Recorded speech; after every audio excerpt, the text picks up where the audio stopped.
کا سامنا ہے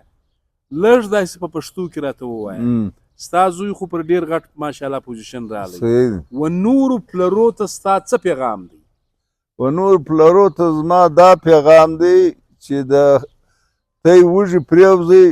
او پر ځان باندې هر قسم تکلیف مشکلات هغه برداشت کړئ او په د خپلو بچیانو باندې چې دوی دا تعلیم وکړي دا تعلیم ستاسو د مستقبل د کور د علاقې د جیبارۍ د ملک دپاره پیدا ده ښځینه تعلیم کې دې څه خیال دی پر هغه باندې څنګه خبره کوې ښځینه تعلیم خو هم ډېر ضروري دی یعنې هغه کومه د ښځو تعلیم د ښځو تعلیم خو چې دی ضروري دی او د ښځو تعلیم زموږ په خوا باندې تر اوسه پورې یو داسې همت نه دی سوی یعنې سکولونه نشته سکولونه نشته دا خبره خو صحیح ده د بلوچستان حکومت ته څه وایه چې دا وزیراعلی صاحب دا وزیران د چا سره چې اختیار دی هغو ته څه کول پکار دي د تعلیم د بهترۍ دپاره د هغو د کولو دپاره خو ډېر څه پکار دي لیکن دا چې دی دا د بلوچستان وزیران یا منشتران یا د ملک واکداران د مثال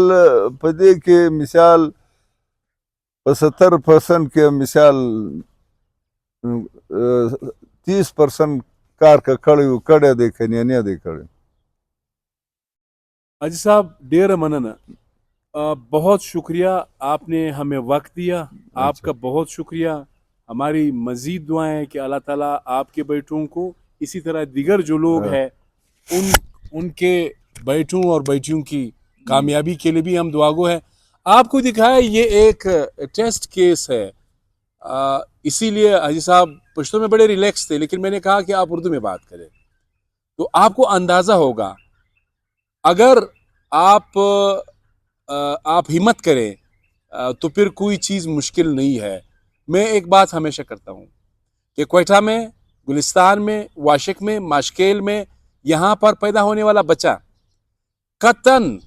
بیجنگ واشنگٹن پیرس برلن یہ مضبوط کیپٹلز ہے یہاں پر پیدا ہونے والے بچوں سے قطعاً کم نہیں ہے بات مواقع کی ہے بات سہولیات کی ہے حکومت وقت اگر سہولیات دے مواقع دے تو یقیناً اس طرح کے اور بھی اسرار خان کاکڑ جو ہے وہ نکل سکتے ہیں آج ہم انتہائی خوش ہیں یہ ہم سب کے لیے اعزاز کی بات ہے ذات پات ان چیزوں میں نہ پڑے علاقے میں نہ پڑے کہ کون ہے کس کا بیٹا ہے لیکن یہ بات حقیقت ہے کہ اس طرح کا والد اس طرح کے تو بہت پروفیسرز ہیں ڈاکٹرز ہیں انجینئرز ہیں بڑے بیوروکریٹس ہیں بڑے باثر لوگ ہیں جن کے لیے بڑے بڑے روڈز بند ہوتے ہیں کیا وہ آکسفورڈ یونین کے صدر بن سکتے ہیں